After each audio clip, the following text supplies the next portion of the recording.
I'm John Carter, Senior Editor for Political Economy for the South China Morning Post. Today we're talking to Dr. William Overholt. Welcome. Thank you.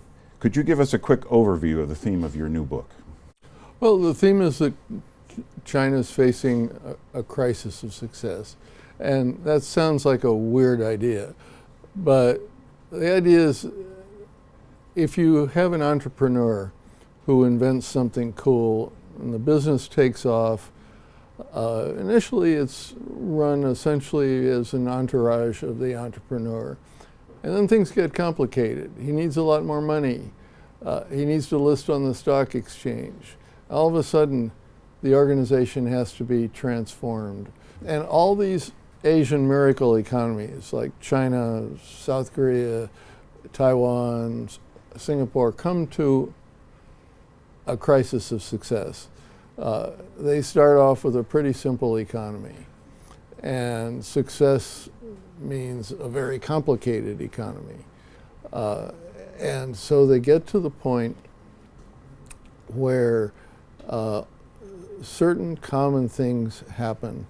The big companies find themselves in a squeeze. In South Korea, the chaebol, the big conglomerates, found themselves in a squeeze that ended with most of them going bust. This is in the 80s.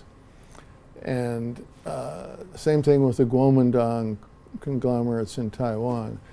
In China, we find the state enterprises can't earn back their cost of capital. Second thing that happens, the whole economy finds itself over-leveraged. In South Korea in 1979, inflation was 40% and foreign debt was huge.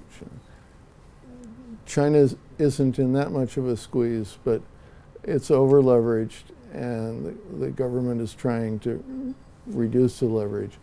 As you say, you're comparing the situation in China now with what happened in South Korea and Taiwan as they evolved, both politically and economically. How did those two countries overcome their economic and political complexities, as you put it?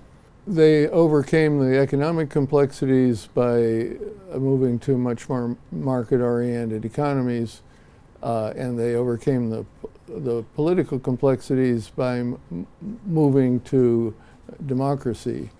In both cases, the response to complexity was to come up with some mechanism that made a lot of the decisions automatic. You didn't have to tell the big enterprises what to do. The market told them. And on the political side, you had these electoral mechanisms. And the response doesn't have to be something that copies the West. But the complexity is an objective problem. You can measure it. And so you need both an economic plan and a political plan. You've said that China's economic planning is some of the most sophisticated in the history of the world, but you think that the political follow-through is lacking. What are the political roadblocks that China is facing now that are preventing this good economic plan from being implemented? Well, the economic plan, first of all, steps on the toes of every power group in China. So the first layer of problems is that there's an awful lot of pushback, and that the infighting is terrific.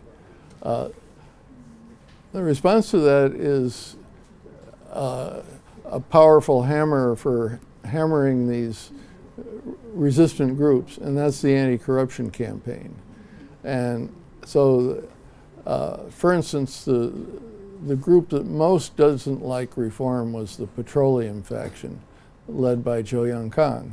So he's the first high-level victim, as it were. And that's a very powerful lever for getting rid of resistance. But it's so powerful that it scares everybody. And so the reform process has gone much slower than expected. You find fault with Chinese President Xi Jinping's decision-making, or lack thereof, that he's not taking the necessary risks to move the country forward. Could you elaborate, please? The economic plan calls for marketizing the state enterprises, but the political plan calls for strengthening the party committee in each enterprise and making sure that it has at least veto over strategic business decisions. And so the politics and the economics are at odds. They have a pretty fundamental choice between fast reform and slow growth on the one hand, or fast growth and slow reform on the other hand. But in each case, the policy is we're going to have both. So there's this very serious tension between the economic side and the political side.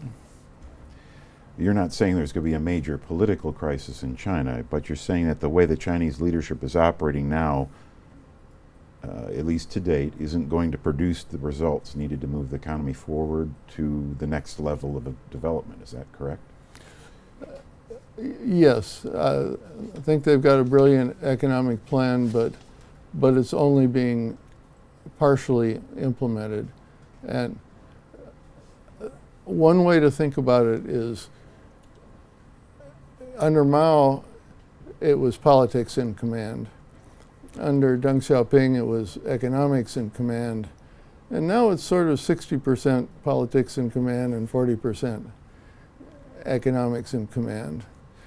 The other way to think about it is, in the early days, the leaders were willing to take enormous risks to deliver economic benefits.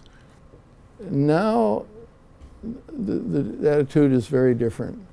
Now the risk is we're going to preserve every one of those levers of political control, and if the economic side suffers, well, the important thing is the political control. Dr. Overholt, thank you very much for your time today.